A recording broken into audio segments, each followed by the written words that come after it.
தமிழீழ விடுதலை போரை நசுக்குகின்ற இந்திய அரசை அம்பலப்படுத்திய ஒரு பெரும் எழுச்சியாக தமிழ்நாட்டில் நடந்தது. தமிழர்கள் அறிவுபூர்வமாகவும் அரசியல் பூர்வமாகவும் முடிவெடுத்தவர்கள் என்பதை முத்துக்குமாரோட ஈகம் உலகத்திற்கு எடுத்துக்காட்டியது. இந்திய அரசினுடைய கொள்கை ஈழத்திற்கு எதிராக இருக்கிறது. தமிழ்நாடு ஈழத்திற்கு ஆதரவாக நிற்கிறது. தமிழினம் ஒன்றாக எழுந்து நிற்கிறது. அரசு போகிற போக்கில் எல்லாம் போகுபவர்களுக்கு வரலாற்றில் இடம் கிடையாது. அரசு செய்கின்ற தவறை சுட்டி காட்டுவதற்கு தான் வரலாற்றில் இடம் இருக்கிறது.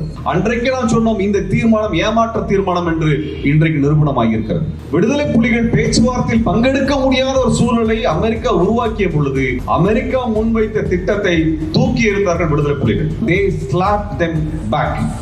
இன்று வரை காசாவின் மீது தாக்குதல் நடத்தப்படுகிறது. இன்று வரை பாலஸ்தீனத்தில் நிலம் ஆக்கிரமிக்கப்படுகிறது. விடுதலை புலிகள் அங்கு ஈழத்திலே நடத்திய அந்த அரசியலுக்கு பின்புலமாக ஒரு தளமாக அமைந்து இயங்கிய இந்த தோழர்களுடைய ஈகம், இந்த தோழர்களுடைய பங்களிப்பு என்பது ஆவணப்படுத்தப்பட வேண்டும். இல்லைன்னா திராவிடத்தால வீழ்ந்தோன்னு உட்காந்து பேசிட்டு போயிடுவாங்க. வாய்ச்சவடர் விடுவது என்பது எளிது, களத்தில் நின்று எதிரியை எதிர்கொள்வது என்பது வேறு.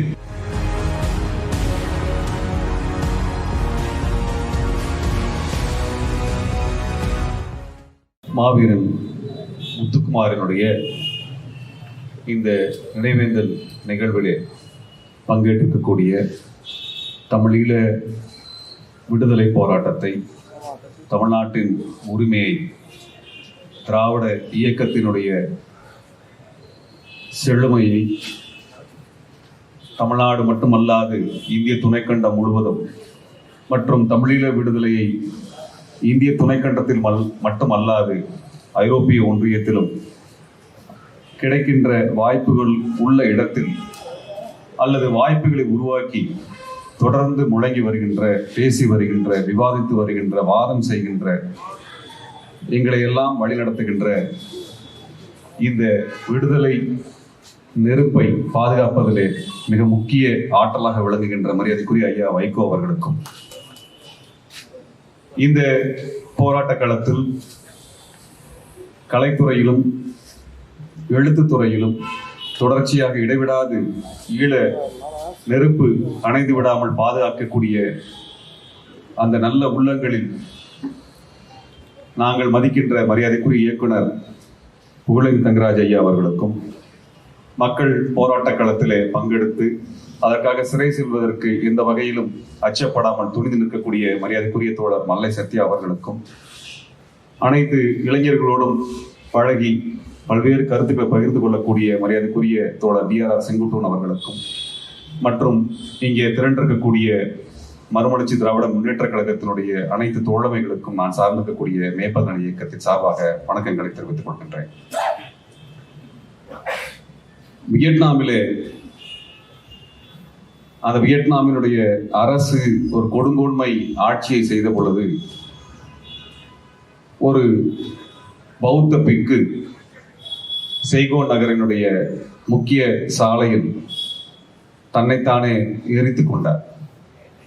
திக்வான் டிக் என்று சொல்லக்கூடிய அந்த புத்த பிக்கு தன்னை எரித்துக் கொண்ட அந்த புகைப்படம் உலகெங்கிலும் அந்த தென் வியட்நாமினுடைய கொடுங்கோன் ஆட்சியை அம்பலப்படுத்தியது.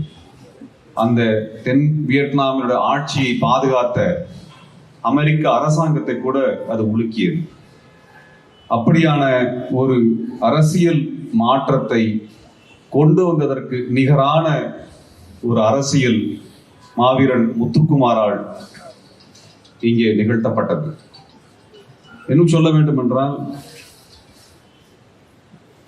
தமிழீழ விடுதலை போராட்ட களம் என்பது அனைத்து தமிழர்களும் பங்கேற்க வேண்டும் என்கின்ற அவசியத்தை, நெருக்கடியை ஒரு அறைகூவலாக விடுத்தவர் மாவீரன் முத்துக்குமார்.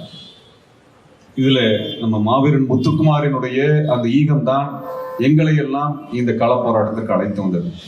அதுவரை நாங்கள் ஆதரவாளராக இருந்திருக்கின்றோம், எட்ட நின்று பார்த்திருக்கின்றோம், வாய்ப்பு கிடைத்த இடங்களில் பங்கேற்றும் இருக்கின்றோம். ஆனால் ஒரு செயல்பாட்டாளனாக களத்தில் வர வேண்டும் என்ற உந்துதலை எங்களுக்கு கொடுத்தது மாவீரன் முத்துக்குமாரினுடைய ஈகம். மாவீரன் முத்துக்குமாரை நாம் நேரில் பார்த்து உரையாடி இருப்போமா என்றால் நம்மில் பெரும்பாலானோர் அப்படிப்பட்ட வாய்ப்பு கிடைத்தவர்கள் இல்லை. ஆனால் நம்மை பேச வைத்தவன், நம்மை இயங்க வைத்தவன், நாம் இன்றளவும் ஈழ அரசியலை உச்சரிக்க வைத்தவன் மாவீரன் முத்துக்குமார். அன்றைக்கு ஐயா புகழேந்தி தங்கராஜ் அவர்கள் சொன்னதை போல அன்றைக்கு காலை நான் அலுவலகத்தில் இருந்த பொழுது இந்த மாதிரி ஒரு இளைஞர் சாஸ்திரி பவனிலே தீக்குளித்துட்டார், அவருடைய உடல் கீழ்ப்பாக்கம் மருத்துவமனையில் இருக்கிறது என்று சொன்னவுடன் அது மிகப்பெரிய அளவிற்கு ஒரு வருத்தத்தை கொடுத்துச்சு. எதுக்காக தீக்குளிக்கிறாங்க என்ற ஒரு கோபத்தையும் கொடுத்தது. நான் அப்பொழுது அந்த மார்ச் வரைக்கும் வந்த பொழுது ஐயா வைகோ அவர்கள் பார்த்து விட்டு வெளியில் ஊடகவியலாளர்களை சந்திக்கக்கூடிய ஒரு சூழல். அப்போ அவங்க ஊடகவியலாளர்கள் அதிகம் பேசவில்லை. என்னால் ஊடகவியலாளர்கள் வேறு விதமாக அதை சித்தரிக்க விரும்பி கொண்டிருந்தார்கள். அவர்களுடைய விருப்பமே என்பது வேறாக எதிராக இருந்தது. அன்றைய ஊடகம் என்பது இந்த ஈழ விடுதலை அரசியல் களத்தை திசை திருப்புகின்ற ஒரு முயற்சியை செய்தது, திட்டமிட்டு செய்தது. அந்த இடத்தில் நாங்கள் பேசப் போவதில்லை என்கின்ற முடிவை ஐயா எடுத்தார் என்று நினைக்கின்றேன். இந்த முத்துக்குமாரினுடைய ஈகம் என்பது அவருடைய கடிதத்தின் வழியாக ஒரு பெரும் எழுச்சியை அந்த சமயத்தில் உருவாக்கியது. பெரும் திரளான இளைஞர்கள் தமிழ்நாடெங்கிலும் திரண்டு நின்றார்கள். முத்துக்குமாரினுடைய உடலை பாதுகாத்து அது உடனடியாக எரியூட்டப்படாமல் பாதுகாத்து இளைஞர்கள் திரள்வதற்கு மரியாதைக்குரிய ஐயா வெள்ளையன் அவர்கள் அனைத்து நெருக்கடிகளையும் எதிர்கொண்டு ஒரு பெரும் எழுச்சிக்கு வித்திட்டார். 2009 நடந்த அந்த எழுச்சி தமிழீழ விடுதலை போரை, இன்னும் சொல்ல வேண்டும் என்றால் தமிழீழ விடுதலை போரை நசுக்குகின்ற இந்திய அரசை அம்பலப்படுத்திய ஒரு பெரும் எழுச்சியாக தமிழ்நாட்டில் நடந்தது. முத்துக்குமாரினுடைய பங்களிப்பு இந்த புள்ளியில் இருந்தா நான் பார்க்க முடியும். ஏன்னா முத்துக்குமாரினுடைய தீக்குளிப்பு மட்டுமே இங்கே அரசியலாக விடவில்லை. முத்துக்குமார் எழுதிய சாசனம், அதில் தெரிவிக்கப்பட்ட பல்வேறு அரசியல் கருத்துக்கள், பார்வைகள், அதிலிருந்து ஜனநாயகத்தன்மை மிக முக்கியமானது. அதில் அவர் விடுத்த அறைகூவல், அனைத்து தரப்பான மக்களும் இந்த போராட்டத்தில் பங்கெடுக்க வேண்டும், இளைஞர்கள் பங்கெடுக்க வேண்டும், மாணவர்கள் பங்கெடுக்க வேண்டும். அன்றைக்கு நடந்த சட்டக்கல்லூரி மாணவர்களுடைய உண்ணாவிரத போராட்டம், மருத்துவக் கல்லூரி மாணவர்களுடைய பங்கேற்பு என்ற அனைவருக்கும் அவர் கொடுத்த அறைகூவல் இது ஒட்டுமொத்த தமிழகத்தையும் கிளந்தெழ வைத்தது. அப்படியான ஒரு எழுச்சியான போராட்டமும் சர்வதேச சூழலையும் அனுமானித்து சர்வதேசம் எப்படியான ஒரு பங்களிப்பை செய்திருக்க வேண்டும், ஆனால் செய்ய மறுக்கிறது என்பதையும் சொல்லி அது அரசியல் படுத்திய ஒரு ஈகமாக அது அமைந்தது. அது வெறும் உணர்ச்சி பூர்வமான ஈகமாக அது இல்லை. வட இந்திய ஊடகங்கள் அது உணர்ச்சி பூர்வமானதாகவும், எப்பொழுதும் அவர் சொல்வதை போல தமிழர்கள் உணர்ச்சி பூர்வமாக முடிவெடுக்கக்கூடியவர்கள் என்று மட்டும் சொன்னார்கள். தமிழர்கள் அறிவுபூர்வமாகவும் அரசியல் பூர்வமாக முடிவெடுத்தவர்கள் என்பதை முத்துக்குமாரோட ஈகம் உலகத்திற்கு எடுத்துக்காட்டியது. அப்படிப்பட்ட ஒரு நிகழ்வு இந்த பிராந்தியத்தினுடைய அரசியலை மாற்றியது என்றால் மிக இல்லை. 2009 முத்துக்குமாரினுடைய ஈகத்திற்கு பிறகு தமிழ்நாட்டினுடைய அரசியல் என்பது வெகு வேகமாக வேறு தளத்திற்கு நகர்ந்து சென்றது. ஆனால் தமிழ்நாடு தன்னுடைய பொறுப்பை உள்ளார்ந்த அளவிலே உணர்ந்து கொண்ட ஒரு ஈகமாக முத்துக்குமாரோட ஈகத்தை நான் பார்க்க முடியும். 30 ஆண்டுகளுக்கு மேலாக இந்த களத்திலே, ஈழ விடுதலை களத்திலே, ஈழ விடுதலைக்கான ஒரு ஆதரவு தளத்தை உருவாக்க வேண்டும் என்று ஐயா வைகோ போன்றவர்களுடைய உழைப்பு என்பது ஒவ்வொரு வீதிதோறும், இன்னும் சொல்லப்பட்டோம்னா நாங்கள்லாம் இன்றைக்கு நிற்கிறோம் என்றால் அவர்களுடைய உழைப்பும், அவர் ஒவ்வொரு நகரிலும் ஒவ்வொரு வீதியிலும் அவர்கள் செய்த பிரச்சாரம், அவர்கள் பங்கெடுத்த அரசியல் பொறுப்பு மிக்க நிலைப்பாடுகள், இதுதான் எங்களை எல்லாம் அரசியல் களத்திற்கு வந்து நின்றிருக்கிறது. தமிழ்நாட்டில் தலைமுறையாக தமிழீழத்திற்கு ஆதரவு தளம் என்பது எப்படி உருவாக்கப்படுகிறது? எங்கள் தலைமுறையில் யாரும் நாங்கள் விடுதலை புலிகள் நாங்கள் பார்த்ததில்லை. நாங்கள் கேள்விப்பட்டிருக்கின்றோம், நாங்கள் செய்திகளிலே கேள்விப்பட்டிருக்கின்றோம், நாங்கள் பார்த்ததில்லை. ஆனால் அவர்களோடு களத்திலே நின்றார்கள். அதாவது இன்னும் தெளிவாக சொல்ல வேண்டும் என்றால், இந்திய அரசினுடைய கொள்கை ஈழத்திற்கு எதிராக இருக்கிறது, தமிழ்நாடு ஈழத்திற்கு ஆதரவாக நிற்கிறது, தமிழினம் ஒன்றாக எழுந்து நிற்கிறது. அன்றைக்கு ஈழத்தில் நடக்கக்கூடிய அந்த தமிழீழ மக்களுக்கு எதிரான இந்திய அரசின் நிலைப்பாடுகளை இந்தியாவிற்குள் இருந்து இடித்து காட்டுவதற்கு நமக்கு இருந்த ஒரே நபராக ஐயா வைகோ அவர்கள் மட்டுமே தான் வரலாற்றில் இருக்கின்றார். இது மிக முக்கியமான ஒரு அரசியலாக நாம் பார்க்க வேண்டும். அதாவது இந்த இந்திய துணைக்கண்டத்தினுடைய வெளியுறவு கொள்கையை, பாதுகாப்பு கொள்கையை இந்த பாராளுமன்றத்திற்குள் இருந்து கேள்வி எழுப்பதற்குரிய துணிச்சலும் மதிநுட்பமும் நமக்கு தேவைப்படுகின்ற காலத்தில் அதை கொடுத்தவர் ஐயா வைகோ அவர்கள். இது வெறும் பாராட்டுதலாக நான் பேசவில்லை. நீங்கள் என்னன்னா ஒரு தேசத்தினுடைய அந்த மக்களினுடைய அறத்தை கேள்வி கேட்கிறீங்க. எந்த இடத்துல அறத்தை கேள்வி கேட்கிறேன்னா, அரசு சொல்லுவதையெல்லாம் நீ நம்பிக்கொண்டு உட்கார்ந்துட்டு இருக்கிற, ஆனா நடப்பது வேறாக இருக்கிறது. உன்னுடைய அற நிலைப்பாடு என்ன என்பதை சுட்டி காட்டுவதற்கு ஒருவர் தேவை. அந்த வேலையை அவர் செய்தார். நீங்க அல்ஜீரியாவினுடைய விடுதலை போராட்டத்தின் பொழுது, இரண்டாம் உலக போர் முடிந்து அல்ஜீரிய விடுதலை போராட்டம் நடந்து கொண்டிருக்கிறது. அல்ஜீரியாவிற்குள் பிரான்சினுடைய படைகள் சென்று கடுமையான தாக்குதலையும் படுகொலையும் நிகழ்த்தி கொண்டிருக்கும் பொழுது, பிரான்சின் அரசாங்கம் தவறு என்று அன்றைக்கு இடித்துரைத்தவர் சார்த்தர் அவர்கள். அப்படியான குரல் தான் ஜனநாயக குரல். அதுதான் ஜனநாயக குரல். அதான் ஒரு விடுதலை போராட்டத்தை ஆதரிக்க குரல். அந்த குரலுக்கு எப்பொழுதும் வரலாற்றில் இடம் உண்டு. அரசு போகிற போக்கில் எல்லாம் போகுபவர்களுக்கு வரலாற்றில் இடம் கிடையாது. அரசு செய்கின்ற தவறை சுட்டி காட்டுவதற்கு தான் வரலாற்றில் இடம் இருக்கிறது. அப்படியான ஒரு அரசியல் பங்களிப்பை செய்தவர்கள் ஐயா வைகோ அவர்கள். அன்றைக்கு முத்துக்குமாரினுடைய உடல் வைத்திருந்த குளத்தூரிலே நாங்கள் இரவு முழுக்க அங்கே காத்திருந்தோம். அன்றைக்கு நடுஇரவில் அவர் வந்தார். கிட்டத்தட்ட இரவு 12 மணிக்கு பிறகு அந்த முத்துக்குமாரன் உடலை பாதுகாப்பதற்காக இருந்த இளைஞர்கள் என்பது மிக சொற்பமான இளைஞர்கள் தான் அன்னைக்கு இருந்தோம். நாங்கள் ஒரு 20-30 பேர் தான் இருந்தோம். அந்த இரவில் நாங்க என்ன செய்யறோம், ஏன்னா அந்த இரவுல ஊடகங்கள் கிடையாது. நீ இரவுல வந்துட்டு போனீங்கன்னா அது ஊடகங்கள்லாம் எழுதாது. பகல்ல வந்தாலே ஊடகம் எழுதுறது இல்லை. அந்த இரவில் அவர் வந்தது என்பது இந்த உடல் பாதுகாப்பாக இருக்கிறதா, அங்க இருக்கக்கூடிய இளைஞர்கள் போதுமான பாதுகாப்போடு இருக்கிறார்களா என்பதை எல்லாம் தெரிந்து கொள்வதற்கு இரவுல வந்தாங்க. நீண்ட நேரம் பேசிக் கொண்டிருந்தார். அங்க இருக்கக்கூடிய இளைஞர்கள் பேசிக் கொண்டு நான் கவனித்துக் கொண்டிருந்தேன். இது அன்னைக்கு மட்டும் இல்ல, 3 மரண தண்டனை, 3 தூக்க ரத்து செய்ய வேண்டும் என்று இங்கே பெண்கள் உண்ணாவிரதம் நடத்திய பொழுது, அன்றைக்கும் இதே போல அவர் வெளியில் ஊர் சென்று வரும் பொழுதெல்லாம் அந்த மண்டபத்துக்கு பார்த்துட்டு போவார். இப்படியான ஒரு தலைவர் மக்கள் போராட்டத்தோடு தன்னை பிணைத்துக் கொண்டும் இணைத்துக் கொண்டும் அவர்களை உற்சாகப்படுத்தியும் அவர்களுக்கு தேவைப்படுகின்ற அனைத்து உதவிகளையும் செய்யக்கூடிய ஒரு அரசியல் என்பது மக்கள் இயக்க அரசியலிலிருந்து வரக்கூடிய ஒரு பண்பு. அது ஐயா வைகோ அவர்கள் ஒரு பெரும் பாரம்பரியத்தை உருவாக்கி வைத்திருக்கிறார். இதே தாயகத்திலே முத்துக்குமாரினுடைய மரணத்திற்கு பிறகு, முத்துக்குமாருடைய ஈகத்திற்கு பிறகு தொடர்ச்சியாக எத்தனையோ இளைஞர்கள் தமிழ்நாடு எங்கும் தங்களை கொடுத்து, தங்கள் இன்னுயிரை கொடுத்து இந்த விடுதலை போரை வெற்றிகரமாக நடத்த வேண்டும் என்பதை விட, இன்னும் சொல்ல வேண்டும் என்றால் இனப்படுகொலை போர் என்று அடையாளப்படுத்தி அதை நிறுத்த வேண்டும் என்பதற்கான ஈகம் என்பது தமிழ்நாடு முழுவதும் நடந்தது. இங்கே சென்னையில் அமரேசன் தீக்குளித்தார், பள்ளப்பட்டி ரவி தீக்குளித்தார், சீர்காழி ரவிச்சந்திரன் தீக்குளித்தார். இப்படி தொடர்ச்சி அவர் காங்கிரஸ் கட்சியை சேர்ந்தவர். வேலூர் சீனிவாசன் அவர் தேமுதிக கட்சியை சேர்ந்தவர். அவர் தலைவர் கூட போய் பார்க்கல.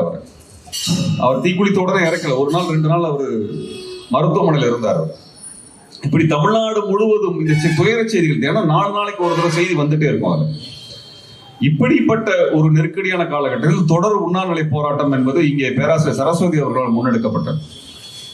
அன்றைக்கு இந்த இடத்தில் அவர்கள் உண்ணாநிலை போராட்டத்தை கடுமையான நெருக்கடிக்கு நடுவிலே நடத்தினார்கள். அவர்களுக்கான முழு பாதுகாப்பை மறுமலர்ச்சி திராவிட முன்னேற்ற கழகம் கொடுத்து, அன்றைக்கு இந்த கதவை கூடயும் அவர் பயன்படுத்த, இந்த கதவு முழுவதுமே அது போராட்டத்தில் பங்கெடுத்த தோழர்களுக்காக மட்டுமே திறந்து வைக்கப்பட்டிருந்தது. அவர் இந்த கதவை பயன்படுத்தவில்லை.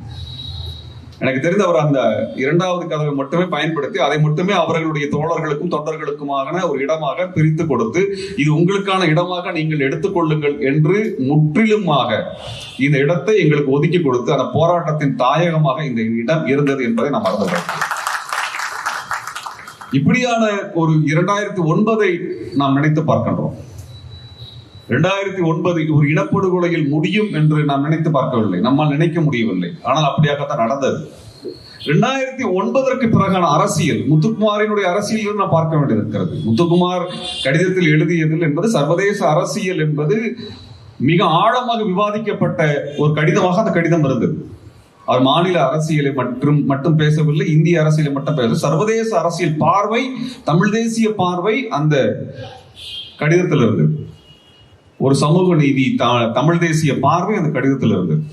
அந்த அரசியல் தொடர்ச்சி என்பதனை பொறுப்பை யார் சுமக்க வேண்டும் என்றால் தமிழ்நாடு தான் சுமக்க வேண்டும். 2009 பிறகான இந்த 10 ஆண்டுகளை எடுத்துக்கொண்டோம் என்றால் பல்வேறு போராட்ட நிலைகள் தமிழீழ விடுதலை ஆதரவு களத்தில் இருந்திருக்கிறது. போர்க்களமாக தமிழீழம் இருந்திருக்கலாம், ஆனால் ஒட்டுமொத்த அரசியல் களமாக தமிழ்நாடு தான் இருந்திருக்கிறது. தமிழீழ விடுதலை போராட்ட களத்தில் அரசியல் திசைகளை, ஈழ விடுதலை குறித்தான முடிவுகளை எடுப்பதில் தமிழ்நாடு காத்திரமான பங்கு வகித்தது. அந்த இடத்திலிருந்து நாம் அணுக வேண்டியது இருக்கு. 2009 முடிந்து 2010 ராஜபக்ஷ மறுபடியும் அங்கே ஜனாதிபதியாக வந்த பிறகு 2011 ஐநாவினால் நியமிக்கப்பட்ட நிபுணர் குழு அறிக்கையை வெளியிடுகிறது. தர்ஸ்மன் அறிக்கை வெளியிடப்படுகிறது. தர்ஸ்மன் அறிக்கையிலே இனப்படுகொலை என்பது முற்றிலுமாக தவிர்க்கப்படுகிறது. அங்கே இன ரீதியான ஒதுக்குதல் நடத்தப்பட்டது என்பதும் தவிர்க்கப்படுகிறது. அது மனித குலத்திற்கு எதிரான குற்றம், போர்க்குற்றம் என்ற அளவில் மட்டுமே வரையறுக்கப்படுகிறது. நாங்கள் மே 17 இயக்கத்தை சேர்ந்த தோழர்கள் மிக குறைந்த எண்ணிக்கையில் எங்களுக்கு இருந்த வலுவின் அடிப்படையில் நாங்கள் பேசிக் கொண்டிருந்தோம். இது போர்க்குற்றம் என்று வரையறை செய்கிறார்கள், இதை ஏற்றுக்கொள்ள முடியாது என்றெல்லாம் நாங்கள் பேசிக் கொண்டிருந்தோம். அன்றைய காலகட்டம் வரை எங்களுக்கு ஐயா வைகோ அவர்களோ மறுமலர்ச்சி திராவிட முன்னேற்ற கழகத்தோட தொடர்பு கிடையாது. இது ஒரு இனப்படுகொலை என்று அடையாளப்படுத்த வேண்டும், இதற்கான ஒரு அரசியலை முன்னெடுக்க வேண்டும் என்கின்ற அடிப்படையில் ஒரு நினைவேந்தல் நிகழ்வை நடத்த வேண்டும் என்று முடிவு செய்த பொழுது ஐயா வைகோ அவர்களை சந்திப்பதற்கான வாய்ப்பு கிடைத்தது. அதான் என்னுடைய இந்த மே 17 துவங்கிய பிறகு நான் அவரை சந்தித்த அந்த காலகட்டம். அதில் முழு ஆதரவை கொடுத்ததும், இதற்காக பெருந்திரளாக மறுமலர்ச்சி திராவிட முன்னேற்ற கழக தோழர்கள் பங்கெடுக்க வேண்டும் என்று அறைகூவல் விடுத்ததும், அதற்குரிய அனைத்து பக்கபலமாக நின்று வேலை செய்ததும் அவருடைய மிக முக்கியமான பங்களிப்பு.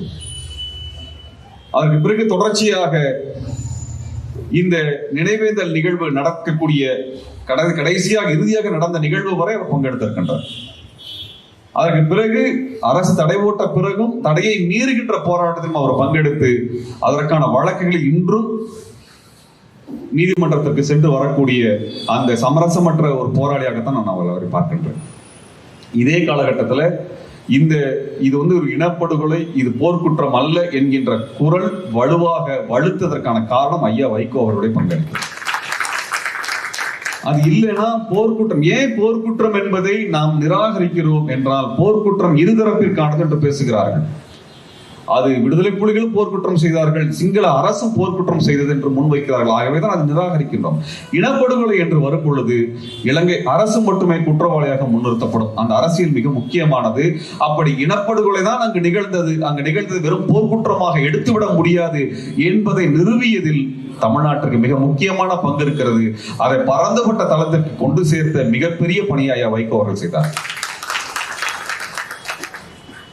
இதுல 2011 காலகட்டம் இப்படியாக இருந்தது. 2012 இதற்கான நாங்க மெரினாவிலே ஐநாவினுடைய தீர்மானம் வந்த பொழுது, ஐநாவில் தீர்மானம் கொண்டு வரப்பட்ட பொழுது அதற்கு எதிர்த்த நிலைப்பாட்டை நாங்கள் எடுத்தோம்.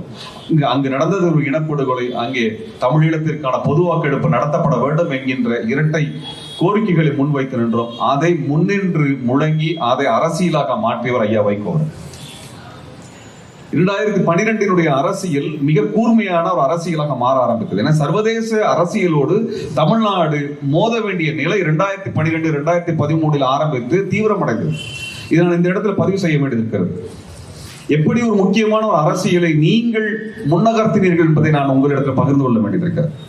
அப்ப 2012 இந்த ஜெனீவாவிலே ஒரு தீர்மானம் முன்மொழியப்பட்டு அங்கு நடந்தது ஒரு போர்க்குற்றம் என்ற அளவில் மட்டுமே ஒரு தீர்மானமாக முன்னகர்த்தப்பட்ட பொழுது அதை எதிர்த்து நிலைப்பாடு எடுக்க வேண்டிய தேவை தமிழ்நாட்டிற்கு இருந்தது. ஆனால் அன்றைய அந்த போர்க்குற்றத்தின் அடிப்படையிலான தீர்மானத்தை இங்கே தமிழ்நாட்டினுடைய அரசியலாக மாற்ற வேண்டும் என்று மிக பெரும் முயற்சிகள் வல்லரசு நாடுகளால் எடுக்கப்பட்டது. 2013 இந்த தீர்மானத்தை நாம் அம்பலப்படுத்த வேண்டியது இருக்கிறது மட்டுமல்ல, 2012-13 ஐநாவினுடைய பங்களிப்பு மிக மோசமானதாக இருக்கிறது என்பதை நாங்கள் எடுத்து சொன்ன பொழுது, அந்த தகவலை எடுத்து சொன்ன பொழுது அதை பிரதானப்படுத்தி ஐநா அலுவலக முற்றுகை போராட்டத்தை மிக பெரும் ஒரு அரசியலாக, ஒரு வெற்றிகரமான, ஒரு மிக போர்க்குணம் மிக்க ஒரு போராட்ட களமாக மாற்றியவர் ஐயா வைகோ அவர்கள். எனக்கு இன்னும் ஞாபகத்தில் இருக்கு, ஐநாவினுடைய அலுவலகம், அந்த யுனிசெஃப் ஆபீஸை அடையாள நான் முற்றுகையிட்டு நின்ற பொழுது ஊடகவியலாளர்கள் வந்து ஐயாட்ட பேட்டி கேட்கிறாங்க, இதுல நீங்கள் எந்த கோரிக்கையை நீங்கள் முன்னிலைப்படுத்த விரும்புகிறேன், இது வாட் இஸ் யுவர் டிமாண்ட் அப்படின்னு சொல்லும் பொழுது அவர் சொல்லுகிறார், ஐநாவில் கொண்டு வரப்பட்ட தீர்மானத்தை நாங்கள் நிராகரிக்கிறோம் என்று சொன்னார். அந்த வாசகம் மிக முக்கியமானது. அதுவரை வந்து அமெரிக்காக்காரன் கொண்டு வர தீர்மானத்தை தமிழெல்லாம் ஏத்துக்குவான் அப்படின்னு சொல்லிட்டு அவன் நம்பின ஒரு மிகப்பெரிய ஒரு நாடகத்தை உடைத்த வாசகம் அந்த வாசகம். அந்த வாசகம் மிக முக்கியமானது. ஏனென்றால் வந்து தமிழர்களை ஒரு இனமாக அவர் அங்கீகரிக்கல, அங்கு நடந்த ஒரு இனப்படுகொலை என்றும் அங்கீகரிக்கவில்லை. அந்த ஐநாவில் கொண்டு வரப்பட்ட தீர்மானத்தில் தொடர்ச்சியாக மாற்றங்கள் கொண்டு வரப்பட்ட பொழுது அது போர்க்குற்றம் என்ற வார்த்தையும் இல்லை, மனித குலத்துக்கு எதிரான ஒரு குற்றம் என்ற வார்த்தையும் நீக்கப்பட்டது. கிட்டத்தட்ட எதுவுமே இல்லாமல் அங்கே மனித உரிமை மீறல் நடந்தது என்று மட்டுமே அவர்கள் தீர்மானமாக மாற்றி இருந்தார்கள். அந்த தீர்மானத்தை தமிழர்கள் ஏற்றுக்கொள்ள வேண்டும் என்று நம்மீது திணிப்பதற்கான முயற்சி நடந்ததை உடைத்த வார்த்தை தான் நாங்கள் இந்த தீர்மானத்தை நிராகரிக்கிறோம் என்று அவர் சொன்ன வார்த்தை. அதான் மிக முக்கியமானதாக ஒரு திருப்பு முனையாக அமைந்தது. எனக்கு நினைவில் இருப்பது சரியாக இருக்கும் என்றால், அன்றைக்கு உடனடியாக அமெரிக்காவினுடைய தூதரகத்திலிருந்து அவருக்கு அழைப்பு வந்திருக்க வேண்டும். ஆனால் அதையெல்லாம் கவலைப்படாமல், அந்த அழுத்தத்தை எல்லாம் கவலைப்படாமல், ஏகாதிபத்தியத்தை எதிர்த்து நிற்கக்கூடிய ஒரு துணிச்சலான அரசியலை மறுமலர்ச்சி திராவிட முன்னேற்ற கழகம் எடுத்தது.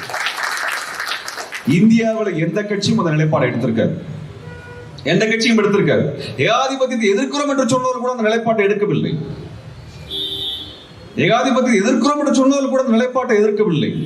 அன்றைக்கு அமெரிக்கா நினைத்த அந்த விளையாட்டை தடுத்து நிறுத்திய ஒரு பெரும் போராட்டத்தை நடத்தியவர்கள் நீங்கள். அந்த வகையிலே நீங்கள் இந்த போராட்ட காலத்தில் இனப்படுகொலைக்கு பின்பான அரசியலில் மிக முக்கியமான பாத்திரத்தை வகித்திருக்கிறீர்கள் என்பதை இந்த இடத்துல நான் பகிர்ந்து கொள்ள விரும்புகின்றேன். அப்ப இந்த ஐநாவினுடைய பங்களிப்பும் அமெரிக்காவினுடைய தீர்மானத்தை, அன்றைக்கு அமெரிக்க தீர்மானத்தை நாம் ஏற்றுக்கொண்டிருந்தோம்னால் ஈழ விடுதலை நாங்கள் கைவிடுகின்றோம், அங்கே நடந்தது இனப்படுகொலை என்பதை கைவிடுகின்றோம், அங்கே இனப்படுகொலை நடப்பதற்காக போர்க்குற்றம் நிகழ்த்தப்பட்டது என்பதையும் நாங்கள் கைவிடுகின்றோம், அதையெல்லாம் ஒரு மனித குலத்துக்கு எதிரான குற்றம் என்பதையும் நாங்கள் கைவிடுகிறோம் என்று நாமே ஏற்றுக்கொண்ட ஒரு நிலைக்கு நாம் வந்திருந்திருப்போம். அப்படியான ஒரு ஆபத்தை தமிழர்கள் மீது சுமத்துகின்ற முயற்சியை உடைத்ததில் ஐயா வைகோவுள்ள பங்கு மிக முக்கியமானது. அதற்கு பிறகு அமெரிக்க தூதரகத்தை முற்றுகையிட வேண்டும் என்கின்ற ஒரு போராட்டத்தை நாங்கள் கோரிக்கையை வைத்த பொழுது அது தலைமையேற்று நடத்தினார். அது இந்த இடத்துல நடந்தது. இதே ராஜரத்னம் மைதானத்திலே தான் மிகப்பெரிய எண்ணிக்கையிலே தோழர்கள் திரண்ட நின்று அமெரிக்க தீர்மானத்தை எதிர்த்த ஒரு எழுச்சி மிக்க போராட்டம் நடந்தது. அன்றைக்கு காலகட்டத்தில் நான் ஜெனீவாவில் இருந்தேன். ஐயா வைகோ அவர்கள் தலைமையில் தான் இந்த போராட்டம் முன்னகர்த்தப்பட்டது. அன்றைக்கு அமெரிக்க கொடி கொளுத்தப்பட்டது. வேற எங்கேயுமே இல்லைங்க, இங்க நடந்தது. இது மிக முக்கியமான ஒரு வரலாற்று சம்பவம், மிக முக்கியமான வரலாற்று சம்பவம். ஈழ விடுதலை போராட்ட களத்தில் அங்கே விடுதலை புலிகள் இல்லை என்று இந்த ஏகாதிபத்தியம் எக்காலம் விட்டு நம்ம எல்லாம் ஏமாத்தினோம் நினைச்சதை உடைத்தெறிந்த வரலாறு அந்த வரலாறு. 2009 பிறகு நீங்க என்ன செஞ்சீங்கன்னா இதை விட வேற என்ன செய்ய முடியும்? ஒரு ஜனநாயக ஆற்றலாக, மக்கள் திரள் ஆற்றலாக இதை விட வேற என்ன செய்து விட முடியும்? சரியான நிலைப்பாட்டை தமிழினம் எடுப்பதற்கான அனைத்து உழைப்பையும் நாம் செய்தோம். நான் தான் செய்தோம், வேற ஒண்ணுமே இல்லை.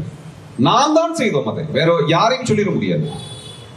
அந்த தீர்மானத்தை எல்லாம் அம்பலப்படுத்தி நாம் நின்றதுனால தான் இன்றைக்கு பொறுப்பு அமெரிக்காவின் மீதும் மேற்குலகத்தின் மீதும் இலங்கையின் மீதும் சுமத்தப்பட்டது. இல்லைனால் அந்த தீர்மானத்தை நாம தானே முன்மொழிஞ்ச, நாம தானே அங்கீகரிச்சோம், நாம தானே ஆதரித்தோம் என்று நம் மீது பொறுப்பு சுமத்தி விட்டு போய்விட்டிருப்பார்கள். அன்றைக்கு நாம் சொன்னோம் இந்த தீர்மானம் ஏமாற்ற தீர்மானம் என்று இன்றைக்கு நிரூபணமாகி இருக்கிறது. 2015 தீர்மானம் நிறைவேற்றப்பட்ட இந்த 5 ஆண்டுகள் கழித்து இந்த 6ஆம் ஆண்டிலே அந்த தீர்மானம் என்பது ஏமாற்ற தீர்மானம் என்பதை வரலாறு நிரூபித்திருக்கிறது. இது அன்றே உரைத்தது நாம் தான், நாம தான் அதை செஞ்சோம். இது தமிழ்நாட்டினுடைய அரசியல் களத்தில் மிக முக்கியமான ஒரு அரசியல் நிகழ்வு. இந்த அழுத்தம் தமிழ்நாட்டிலிருந்து வந்தது, இந்த எழுச்சி தமிழ்நாட்டிலிருந்து வந்தது. விடுதலை புலிகள் எடுத்த அரசியல் நிலைப்பாட்டின் தொடர்ச்சியை நாம் செய்தோம். அது விடுதலை புலிகள் அன்று களத்தில் இருந்தால் அதைத்தான் செய்திருப்பார்கள். அவர்கள் அதை பற்றி மிக அழகாக சொல்லுவார்கள். அமைதி பேச்சுவார்த்தையில் ஈடுபட்டிருந்த ஒரு தரப்பை பயங்கரவாதிகள் என்று முத்திரை குத்தி அந்த பேச்சுவார்த்தையை முறித்த பணியை செய்தது அமெரிக்கா, இங்கிலாந்து, இந்த நாடுகள் தான் செய்தது. அமைதி பேச்சுவார்த்தையில் ஈடுபட்ட தரப்பை எப்படி முத்திரை குத்த முடியும்? அப்படியாக ஒரு முத்திரை குத்தி விடுதலை புலிகள் பேச்சுவார்த்தையில் பங்கெடுக்க முடியாத ஒரு சூழலை அமெரிக்கா உருவாக்கிய பொழுது அமெரிக்கா முன்வைத்த திட்டத்தை தூக்கி எறிந்தார்கள் விடுதலை புலிகள். இதை பத்தி பேசும் பொழுது ஒரு பாலஸ்தீன விடுதலைக்காக பேசுகின்ற, ஐநாவில் பேசுகின்ற ஒரு நிபுணர்கிட்ட இதை பத்தி பேசிட்டு இருக்கும் பொழுது, ஓஸ்லோல இதே போல பாலஸ்தீனத்துக்கும் இஸ்ரேலுக்கும் நடுவுல ஒரு அமைதி பேச்சுவார்த்தையை நார்வேயின் துணை கொண்டு அமெரிக்கா நடத்திய பொழுது அமெரிக்கா சொன்னதை எல்லாம், அமெரிக்கா கொடுத்த அழுத்தத்தை எல்லாம், அமெரிக்கா சமரசம் செய்ய சொன்னதையெல்லாம் ஏற்றுக்கொண்டு பாலஸ்தீன போராளியாக இருந்த மரியாதைக்குரிய யாசர் அராஃபத் அவர்கள் எடுத்தார்கள். அமெரிக்காவினோட அனைத்து அழுத்தத்திற்கும் அவர்கள் அடிபணிந்து நிற்க வேண்டிய நிலை எடுத்தார்கள். அமெரிக்கா ஓங்கி அவர்கள் கன்னத்தில் அரைத்த பொழுது அதை வாங்கி கொண்டார்கள். அதே போல ஒரு ஓஸ்லோ ஒப்பந்தம் என்பதை 10 ஆண்டுகள் கழித்து அமெரிக்கா இதே போன்ற ஒரு நிலையை விடுதலை புலிகள் மீது திணித்துவிட முடியும் என்கின்ற நம்பிக்கையிலே இலங்கை அரசையும் விடுதலை புலிகளையும் வைத்துக் கொண்டு விடுதலை புலிகள் கன்னத்தில் ஓங்கி அரைந்தவனை திரும்ப அரைந்த ஒரே விடுதலை போராட்டம் விடுதலை புலிகள் மட்டும்தான் என்று அவர் சொன்னார். அவர் பேசும்பொழுது சொன்ன வார்த்தை தான், they slapped them back. திரும்ப அறைந்தார்கள். அமெரிக்க ஏகாதிபத்தியத்தை பற்றி நாங்கள் அஞ்ச போவதில்லை என்று முடிவெடுத்தார். ஏனென்றால் நீங்கள் அமைதி பேச்சுவார்த்தை என்று சொல்லி எங்களை எவ்வளவு தூரம் நசுக்குவீர்கள் என்பதை நாங்கள் உணர்ந்திருக்கின்றோம் என்பதை அவர்கள் அந்த பேச்சுவார்த்தையில் வெளிப்படுத்தினார்கள். பலர் சொல்லுவாங்க அமைதி பேச்சுவார்த்தையில இவர்கள் நிலைப்பாட்டை சமரசம் பண்ணியிருந்தா மாறி கொண்டாங்க. நாம கேட்க வேண்டிய விஷயங்கள் இருக்கிறது. நீங்க 91 நடந்த ஓஸ்லோ ஒப்பந்தத்திலே பாலஸ்தீனம் எதை பெற்றுக்கொண்டது? இன்று வரை காசாவின் மீது தாக்குதல் நடத்தப்படுகிறது. இன்று வரை பாலஸ்தீனத்தின் நிலம் ஆக்கிரமிக்கப்படுகிறது. இப்பொழுது சொல்லுகிறார்கள் இஸ்ரேல் என்கின்ற ஒரு தேசத்தை மட்டும்தான் அங்கீகரிப்போம் என்று சொல்லுகிறார்கள். பாலஸ்தீனத்தை அங்கீகரிக்க மறுக்கிறோம், அங்கீகரிக்க மாட்டோம் என்று பேசுகிறார்கள். அதுபோல அன்றைக்கு தலைவர் இவர்கள் கொடுத்த நெருக்கடியின் அடிப்படையிலே அமைதி ஒப்பந்தத்திலே சமரசம் செய்து கொண்டிருந்தால் இன்று ஈழம் என்ற ஒன்று, அதற்கான கோரிக்கை என்பது நடைபெறாமல் போய்விட்டது. இந்த வரலாற்றினுடைய தொடர்ச்சியில் நாங்கள் சமரசம் செய்து கொள்ள போவதில்லை, எங்கள் கோரிக்கையில் நாங்கள் சமரசம் செய்து கொள்ள போவதில்லை. நீங்கள் அமைதி பேச்சுவார்த்தையில் வைத்த அதே நயவஞ்சகத்தை நீங்கள் அமெரிக்காவினுடைய தீர்மானமாக ஜெனீவாவில் முன்வைத்த பொழுதும் நாங்கள் அன்றைக்கு தமிழீழம் என்ன முடிவெடுத்ததோ, தமிழீழ போராளிகள் என்ன முடிவெடுத்தார்களோ அதே முடிவைத்தான் நாம் எடுப்போம் என்று சொல்லி 2013, 14, 15 நாம் எடுத்தோம். அது வரலாறு. இது போராட்டங்களும் இன்று வரை தொடர்ந்து கொண்டிருக்கிறது. இன்று வரை இந்த ஈழ விடுதலை போராட்டத்துக்கான ஆதரவு களம் என்பது தமிழ்நாட்டில் அணையாமல், இந்த கங்கு அணையாமல் காப்பாற்றப்பட்டதற்கு நீங்கள் தான் மிக பெரும் பொறுப்பாளிகளாக இருப்பீர்கள். ஆகவே இப்படியான ஒரு விரிவான ஒரு அரசியல் களத்தில் நாம் நின்று கொண்டிருக்கிறோம். இன்றைக்கு அந்த தீர்மானம் தோல்வி அடைந்ததை ஐநா ஏற்றுக்கொண்டிருக்கிறது. 2 நாட்களுக்கு முன்பு அவர்கள் அதை பேசுகிறார்கள். இலங்கைக்குள் ஒரு தீர்வு என்பது, இலங்கைக்குள் அவர்கள் ஒரு விசாரணை என்பது நடத்த மாட்டார்கள், இலங்கைக்குள் நீதி என்பது கிடைக்காது, ஆகவே சர்வதேச குற்றவியல் நீதிமன்றத்திற்கு இலங்கையை கொண்டு செல்ல வேண்டும் என்று ஐநா இப்பொழுது பேசுகிறது. நாம் அன்றைக்கு அந்த தீர்மானத்தை மறுத்த காரணத்தால் இன்றைக்கு நடந்திருக்கிறது.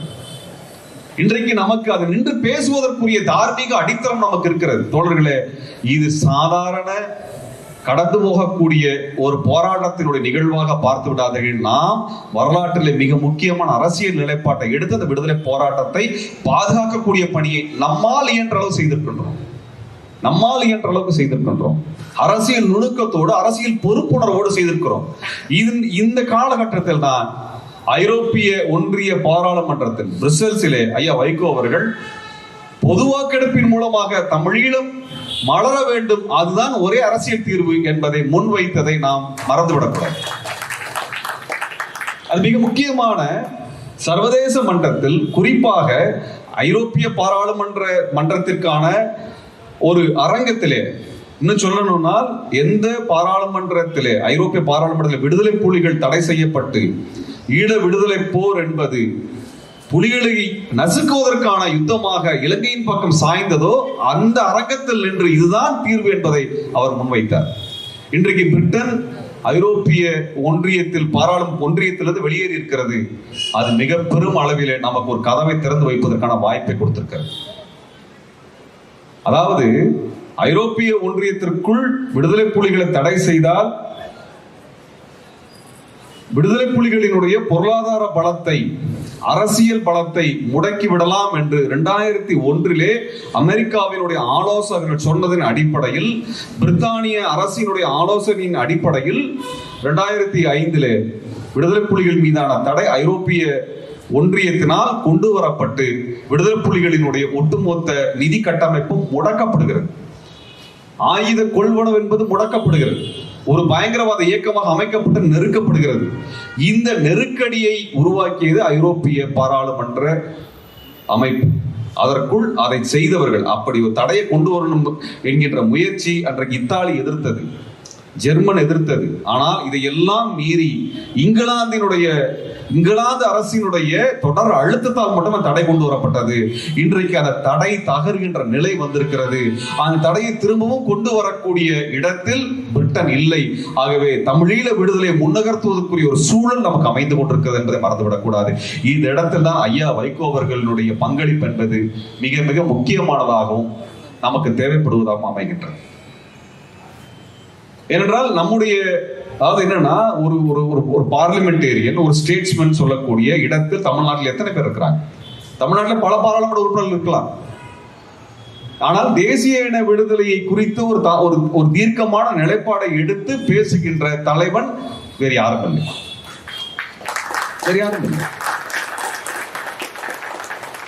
தமிழ்நாட்டில் இருந்து போகக்கூடிய அனைத்து பாராளுமன்ற உறுப்பினர்களும் மக்கள் சார்ந்து பேசுகிறார்களா என்றால் எப்படியாக இருக்கிறது என்பதை நாம் பார்த்து கொண்டுதான் இருக்கின்றோம். ஆனால் ஒரு இனப்படுகொலைக்குள்ளான இனத்தினுடைய உரிமையை பற்றி பேசுவதற்கு வேறு யார் இருக்கிறார்கள்? அவருடைய பங்களிப்பு என்பது இனி வரும் காலங்களில் இதற்கு முன்பு இருந்ததை விட 2 மடங்கு தேவைப்படுகிறது. ஆகவே தோழர்களே, ஈழ விடுதலை அரசியல் போராட்ட களம் என்பது இன்றும் உயிர்ப்புடன் இருப்பது மட்டுமல்ல, நம்மால் முன்னகர்த்துவதற்குரிய வாய்ப்புகள் இப்பொழுது உருவாகி கொண்டிருக்கின்றன. அப்படியான களத்திலே நாம் மிக முக்கியமான ஒரு காலகட்டத்தில் நின்று கொண்டிருக்கின்றோம். 40 ஆண்டுகளுக்கு மேலாக சளைக்காமல் இந்த அரசியல் களத்தின் நிலைப்பாடுகள், சரியான நிலைப்பாடுகள், மிக முக்கியமானது என்பது சரியான நிலைப்பாடுகள். அந்த சரியான நிலைப்பாட்டை எடுத்து முன்னகர்த்தி அதுக்கு ஒரு வழிகாட்டுதலாக அமைவதும், தமிழ்நாட்டினுடைய அரசியல் களத்தில் அனைத்து மக்களிடத்திலும் அந்த நிலைப்பாட்டை கொண்டு சேர்க்கக்கூடிய ஒரு பொறுப்பையும் எடுத்து செய்யக்கூடியவர்கள் ஐயா வைகோ அவர்களும் மறுமலர்ச்சி திராவிட முன்னேற்ற கழகத்துடைய பொறுப்பாளர்கள். ஆகவே தோழர்களே, உங்களுடைய வெற்றி என்பது வரலாற்றில் உங்களுக்கான இடத்தை நீங்கள் உருவாக்கி கொண்டதுதான் உங்களது வெற்றி. இந்த 30 ஆண்டுகளில் மக்கள் சார்ந்த ஒரு நிலைப்பாடுகள், ஒரு விடுதலை சார்ந்த நிலைப்பாடு என்பதை எடுத்த இயக்கமாக நீங்கள் மட்டும் அறியப்படுகிறீர்கள். ஏனென்றால் ஒரு மிகப்பெரிய ஒரு நெருக்கடியான சூழலில் கூட அந்த நிலைப்பாட்டை சமரசம் இல்லாமல் முன்னகர்த்திய ஒரு உங்களுடைய சமரசமற்ற நிலை என்பது எங்களுக்கும் வழிகாட்டுதலாக அமைந்திருக்கிறது. மறுமலர்ச்சி திராவிட முன்னேற்ற கழகத்தில் நான் பேசிய பல்வேறு மூத்த உறுப்பினர்கள், சாமானிய உறுப்பினர்கள் அனைவருமே ஏதோ ஒரு வரலாறு வச்சிருக்கிறாங்க. ஈழ விடுதலை போராட்டத்தில் தான் பங்களித்த வரலாறை, ஏதோ ஒரு வரலாற்றை ஒழித்து வைத்திருக்கிறார்கள். அவங்ககிட்ட பேசும்பொழுது அந்த வரலாறு வெளிப்படுகிறது.